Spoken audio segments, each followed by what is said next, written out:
कोल्हापूर जिल्ह्यातील गोकुळ शिरगाव औद्योगिक वसाहतीमधील एका कंपनीला भीषण आग लागल्याची घटना घडली आहे। भीषण आगीमुळे कंपनीचं लाखो रुपयांचं नुकसान झालं आहे। या आगीची तीव्रता जास्त असल्यानं धुराचे लोट औद्योगिक वसाहत परिसरात निर्माण झाले आहेत। या आगीवर नियंत्रण मिळवण्यासाठी अग्निशामक दलाच्या गाड्या घटनास्थळी दाखल झाल्या आहेत।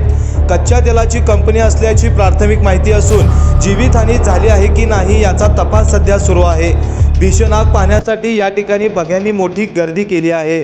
स्पीड न्यूज लाईव्ह 24 ची ही एक्सक्लुसिव्ह दृश्य आपण पाहू शकताय।